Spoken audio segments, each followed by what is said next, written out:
Yo, test it then. It's yours truly, Maddness Kma. Spell it correct, don't get it twisted. The Maddness on all platforms apart from Instagram, which is DJ Maddness Official. And remember, you have to have the double D's, more than a handful. Don't say nothing.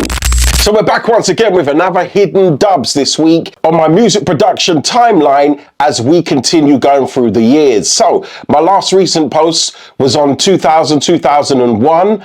The playlist link is down below in the description of this video and all the videos for you to check out in the series of Hidden Dubs. So around 2001, 2002, I took a back seat, a hiatus from music production, because as many producers will know, it's not just always you've got full of ideas, you're ready to go all the time, unless you are getting paid from the music industry in such a way where it can take care of you and your family, then it just doesn't make sense to me. And back then, after those solo projects, then I carried on doing bits at home, nothing major, but then it was just a case of life took over and the music industry for me had to take a back seat because I've got wife and kids. You know, the music industry can give you a beating, and it's not always lovey-dovey and cuddly. It don't always work like that. Sometimes the DJ bookings are so much, next minute they're not. Next minute you're in, you're out. You know, this is the way how it goes, no matter how much it may look to people on social media. So I took a hiatus from music productions. Like I said, I was making beats at home in the studio, but I wasn't pushing myself out there anymore because I had other things on my work agenda. Never stopped doing the voiceover work though. I've always, throughout my time from doing the Freak FM voiceovers, I've never stopped with the voiceover work. I always do that. And if you go onto my TikTok page, Maddness Kma, you'll see, if you go scroll down, you'll see some of the adverts that I did for Nike, many others on there, from voiceover challenges that I like to challenge myself as well, movie trailers that I've done, the Transformer ones that I did. You know, it's all on there for you to hear and catch up with it. And also some of the main ones are on this page here on Private Chronicles channel. I took a break for a few years. It was quite a few years, even more than that. So it was about 2005, 2006 when I got back into it again, when I met up with my old pal and dance music legend, Lenny D-Ice.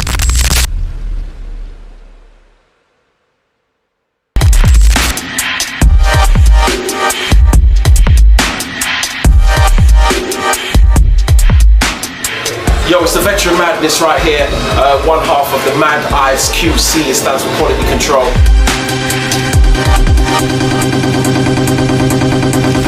So I know people do like the backstories and how I tell my stories to paint a picture inside your mind of my music production and just musical journey as it goes along, from the DJ world to production world, and who I met on the way, who is relevant to me on my timeline that gets mentioned.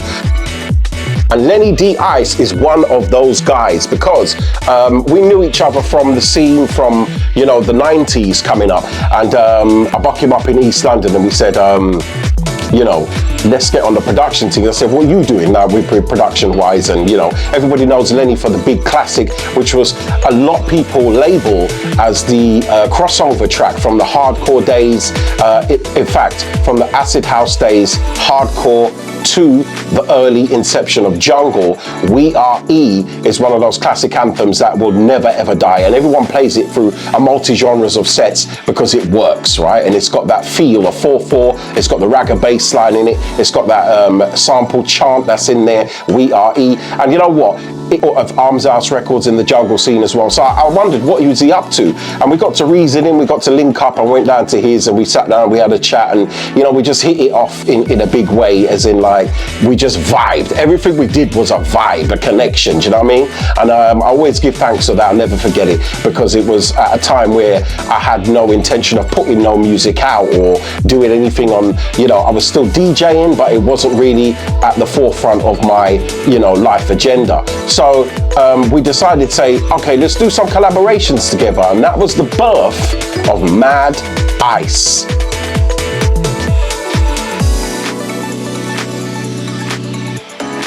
So with Lenny's background with break beats and being a don with jungle music and that type of sound, I said, let's do an infusion of sounds. Obviously I'm doing garage at the moment, but I still have the jungle roots from my grassroots of the Defection days right through to now. So it's still in my bloodline, right? So let's join forces and see what we could come up with. I like to do some garage beats together as a production duo, but I wanted to infuse more of the breakbeat angles coming from the KMA days as well. Obviously we was known for the breakbeat elements that we brought into garage, so we wanted to do the same thing in a modern style of what it was in 2006. And from then on, man, we just made beats after beats after beats. Best description of it was a multi-fusion of genres. Let's put a bit of reggae in it, let's put dancehall elements in it, let's put soca elements in it, let's put house music elements in it, let's put rave music elements in it. I mean, you can have a computer and you can start up your music career from just having one computer and having reasons for proving it. Whereas we're saying there's a lot more music that never got released and then got pushed forward due to the politics that happened on the scene at the time. And every genre of music that we know has a politics. From garage, house, drum and bass, rock, they've all got politics between certain artists that don't get ringing. So hopefully, and I mean I've been doing this thing here for like a long time. So I'm hoping that all my mates, I'm coming for ya. Don't worry, I will be coming for ya to put you down on this stuff here. It's called Dubkinetic, yeah? It's a multi-fusion genre of dance music and sounds all in one.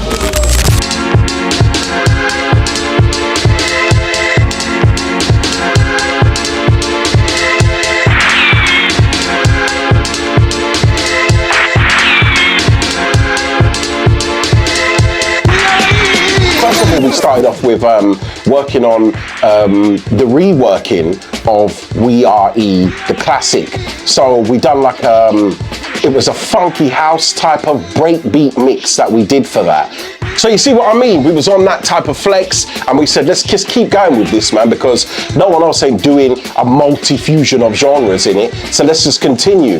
We made some, dubstep started to kick out them sort of styles. So we made dubstep type of breakbeat angles. It was always with the breakbeat angles because Lenny was a don with the Amen break loop, and, you know, he had a catalogue of sound banks that was amazing. And let me just say, big up Lenny D Ice, my brother from long time.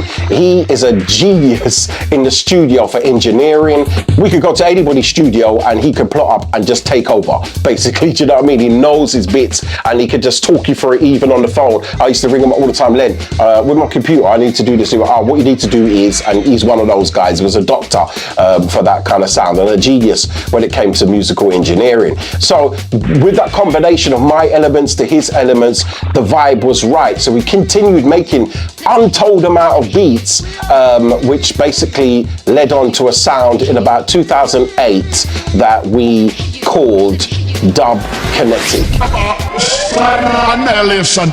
We don't support no man, no suck man, no informer, no orchard. Get loose. Shatter, fire, fire, pump, pump, sucker. Shatter, fire, fire, pump, body, off. Shatter, fire, fire, pump, informer. So shatter, kill, so if them test we in ya. Pump, sucker. Shatter, fire, fire, pump, body, off. Shatter, fire, fire, pump, informer. So shatter, kill, so if them test we in ya.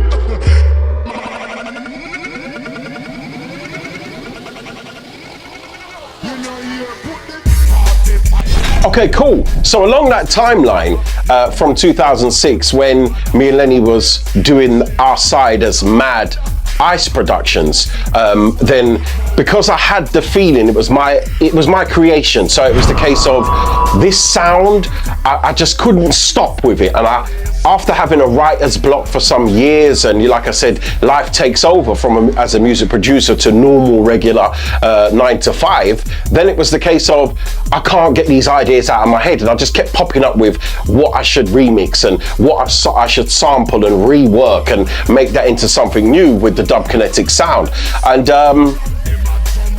I kept developing in the studio at home. I just kept making beats and using this sample, that sample, but the samples can only go to a certain way until you start thinking to yourself, I need to get authentic artists on these beats, because it was a particular type of drum format that I had. Buka, buka, buka, buka, buka, buka. And I used the same drums in every track that I did along the earlier stages of it, then adding the break beats, and it had like the breakbeat elements from there to I have a multi-fusion of sounds, like I've said before. So it didn't just stop at 140, 138 BPMs, 133 BPMs. It was anything from about 133 to about 165. So, you know, you can expand your mind in all these kind of things, because obviously still being a junglist at heart, that was in there as well. So how can I make some old school authentic jungle type sound with that tempo,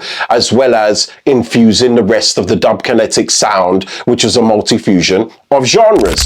Run big it up the veteran, Mr. Maddness. Dubkinetic. Yeah. Yo, let me take you somewhere where we look out of place. I can tell you're not from here. Aliens, outer space, in Ibiza, out your face, or jumping off a mountain face. Chili pili pili pilang oi, oi. Chili pili pilang oi. Rock that twin. Chili pili pilang oi, oi. Chili pili pilang oi. Rock that twin. Professional ganja smoker says to ya, whatever honor, you love your ganja. Remember the valley of the shadow of death? Well, this is the valley of the shadow of death, and we're walking in it as we speak. And you see, with this, I fear no evil. So you wanna be a top boy? So you wanna be a bad boy? Hey, cool. So what do? I call on the homies. I say, I got this production here and I want you to work on. And I'll tell you what, it moved forward in such a good way, because I could bring through some of my garage friends, some of the dancehall influences, and it worked out right, because being on Cool London at the time, then I had that connection with many other artists that I'll explain. So as well as the Mad Ice projects, I had Maddinc, which was my solo projects after, you know, the Maddness Kma. I've still got that brand. So Maddinc was another one. Irregular Records, the opposite to normal was my, you know, slogan. The opposite to normal, Irregular Records. I got through some of the garage MCs with me. I've got MC Neat and Sharky P, which led on to me saying I want a jungle faster tempo, which got up to about 165 BPMs, and I want it as a rhythm rider like they did in dancehall. So this Dubkinetic was wide, an expansion of great music of the past infused with many different genres into something special, right? So then who else do I call? Being on Cool London, I had this particular type of rhythm called a staglag rhythm. That's an old reggae dancehall rhythm, and I used the sample at the beginning of that, put a jungle beat produced behind it with a nice authentic bass line that sounds very similar to the original reggae version. I want MCs, artists to feature on this project, and it led on to the originals, Ragga Twins, at Flinty Badman, Demon Rockers. When I gave them a shout and said, I got this project here, it's under the Dubkinetic banner, I'm gonna voice as the Ragga Twins and separate solo projects on it as well. And I said I wanted, you know, them to do what they did, and they did. So they had Flinty Badman, Demon Rockers, Ragga Twins, 3 versions they did, and of course Koji as well from their RTC camp. He was featured on the track as well, and that was absolutely an iconic moment for me. So I could call upon those artists, right? You watch me and the life that touch me up and stop judge me, because me confident, never grudge me. If I was paint, they would have smudged me, but me I make you know you can't budge me. Yeah, me know yes man, well I know me that, and you can't come take man to eat that. To call long, you a watch me, you don't see that, you don't feel that. Let's run down the superstar list. Tipper Irie, Papa Levi and Daddy Colonel. Now, they haven't spat on these type of beats before. They didn't do anything like that. They know they're reggae and dancehall, right? But when I brought this project to them, which was, that was about 140 BPMs, that project. So like I said, it spanned across 133 to 165. And so there was loads of bits going on, right? But that was a moment for me. Again, that project that I developed, it was called Everyday. And I got Daddy Colonel and Papa Levi to put pen to paper after many years to develop a new sound with these guys. And working in their studio, I just gave them the rhythm, and then I went there after work one time and I said, okay, cool, let me see what you got. They wrote it down, they voiced it. In fact, I got my receipts. Look at this. Which man fires mad, this one chat up and them don't pop with calorie come up. Johnson baby powder them sniff up. Make white wave enough to come skin up. 21 years, the veteran man is in this and I can create Dubkinetic. This me have to talk, no we now. Yeah, some man come talk about set it, you know, yo, better forget it, you know. Yeah, what? I just Dubkinetic, you know. Yeah, all rasta them, all intellect, all conscious and wise. Hear this, yo. I'm put down the knife, I'm put down. Now that was a huge project for me, which got signed to the Subslayers underground record label, and we had the link that you've heard me speak about in previous episodes. That again, I joined the dots with when I brought back DJ Rap into the jungle scene and said, okay, listen, I've got this Dubkinetic project. Do you want to do a remix for me to come back into it? Here's the vocals from sax and sound artist Papa Levi, Daddy Colonel, and after some talks, which didn't take that long, she took up the project and delivered an awesome remix that she did for it, which was a drum and bass remix to add to the project. We also had a connection with the US side of things, and big boy producer and DJ Lion Dub International got him on a remix as well. Absolutely amazing, and they was happy to do it with these authentic vocals, because remember, everyone sampled sax and sound artists over the years, so to be able to have these artists original vocals to do a mix comes up something special. We did a Mad Ice remix as well, myself and Lenny D Ice, and of course I done the original production, which was the Everyday rhythm is what I called it. So I took it to other levels. So bits was happening because I had that excitement again, because it was a fresh creation, and again getting props from people from the hardcore, jungle, garage scene, and even with the Dubkinetic sound as it was, and I was pushing it. I'd done an official remix for Mike Delinquent featuring Cat, and that sounded like this. We got many, so many, many, many. We got many, so many, many, many. We got many, so many, many, many. Whoa. Bang, bang, hit, hit. I'm about to hit, hit. Showing all the non-believers that I can do it. So man, I was doing bits out there, you know what I mean? The music timeline, and even trying to remember all this information. And when I looked through the hard drive to put the music to the video, I'm like, oh yeah, there was more to it. Hey, come on.